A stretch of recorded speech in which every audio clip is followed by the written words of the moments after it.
importante. Eu só estou aqui, eu sou muito grato por isso, porque eu reprovei na primeira vez que eu tentei a prova para virar oficial do Exército.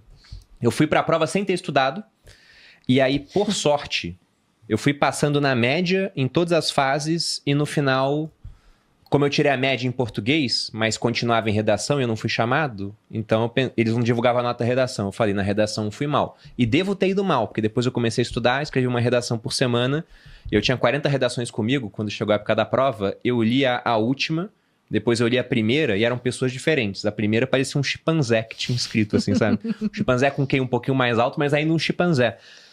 Mas eu só estudei porque eu fui reprovado. E aí, depois que eu fui reprovado e comecei a estudar, eu redescobri a minha inteligência. Porque, mais ou menos até a 4ª série, eu era um dos melhores alunos da sala. Aí meus pais separaram e eu estudava com meu pai. E aí, fui pro Rio de Janeiro, comecei a morar com a minha mãe ia trabalhar, ficava com os meus avós não estudavam comigo. E eu vi que se eu tirasse 10 ou 5, tanto faz, porque a média era 5. Então eu comecei a só passar de ano. Eu tirava 7 numa prova, eu pensei, poxa, eu posso tirar 3 na outra. E o que acontecia? Eu tirava 3.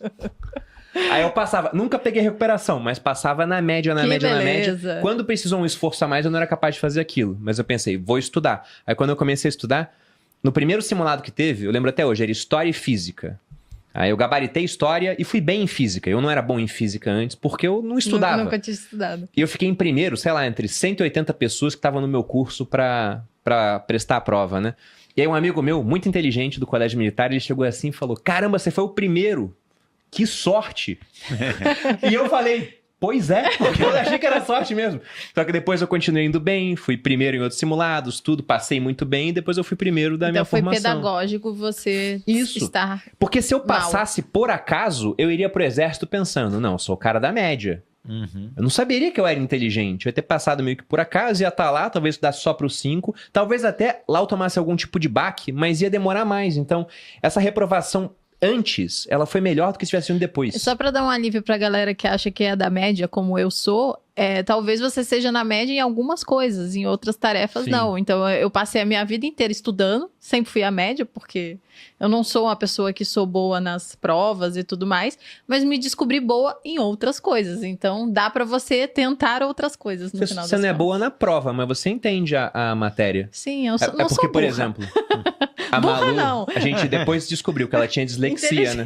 Talvez. Então, sabe aquela recomendação que dá um neném? Lê a prova toda primeiro, depois você vai resolvendo. A Malu nunca conseguiu ler a prova toda. Eu nunca cheguei ao final da prova.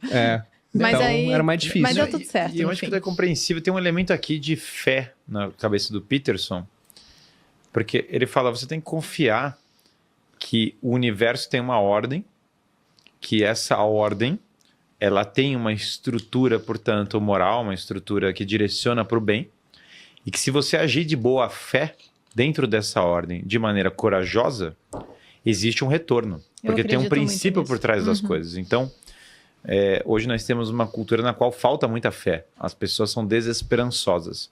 E isso gera inação. O cara não quer enfrentar a dificuldade porque ele fala, não, eu não tenho como ser o primeiro aluno. Eu tô fora. Eu não tenho como superar isso. Eu não tenho como fazer nada grandioso.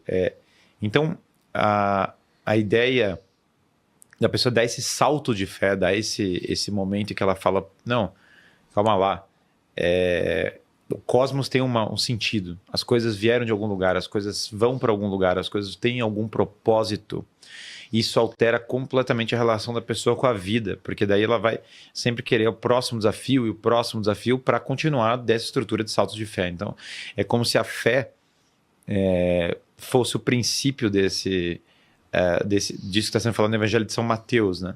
Você incorpora a fé e aí você começa esse espiral ascendente, porque você vai estar toda hora dando a cara a tapa. Se você para de dar a cara a tapa, para de tentar, você parou a prova no primeiro, por falta de fé, você fala, não, realmente eu não tenho capacidade, não, o universo, tudo está contra mim, né? Tudo é uma grande conspiração contra mim. Então agora a sua vida começa estranhamente a parecer uma conspiração contra você. Você criou a conspiração contra você mesmo, em certa medida porque você foi incapaz de dar o salto. Aquela cena do Batman, né? Tá todo mundo lá dentro da caverna, E aí o cara falou, como é que o cara fez o salto? O cara pulou sem a corda. Esse elemento de pular sem a corda, ele não é irracional, fala o Peterson, porque quando você olha a realidade, a história, você vai vendo a presença da moral, do eterno, do que é belo, dessas coisas. Então, o universo te dá pistas de que você deveria ter fé. Só que nós ignoramos essas pistas. Hoje nós temos uma cultura muito filistina. A beleza, por exemplo, não é um tópico que nos move. A gente não é tão preocupado com a beleza, né? Claro, todas as pessoas vão falar para você, eu amo a beleza. Mas a nossa sociedade, a vulgaridade, por vezes, é o que triunfa. Você não está falando da Pietà, dos grandes quadros do Rafael, da postura, mas de coisas vulgares. Então, isso, na verdade, atrapalha as pessoas, porque tira a fé. Porque a vulgaridade tem a ver com o cinismo. E o cinismo, que tudo é sátira, né? Então, até nos gêneros literários de Aristóteles, o ápice é o épico.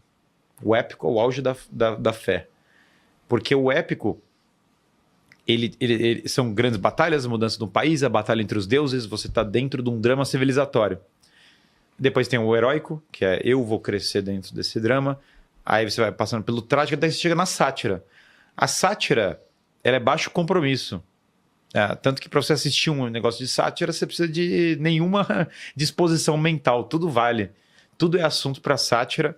Mas o problema é que também nada é produzido ou construído pela sátira. É o alívio cômico perpétuo. Então, a sátira está para o cinismo, que está para essa vida debochada, que está para a vulgaridade. Assim como a beleza transcendente está para o salto de fé, que o mais perto disso é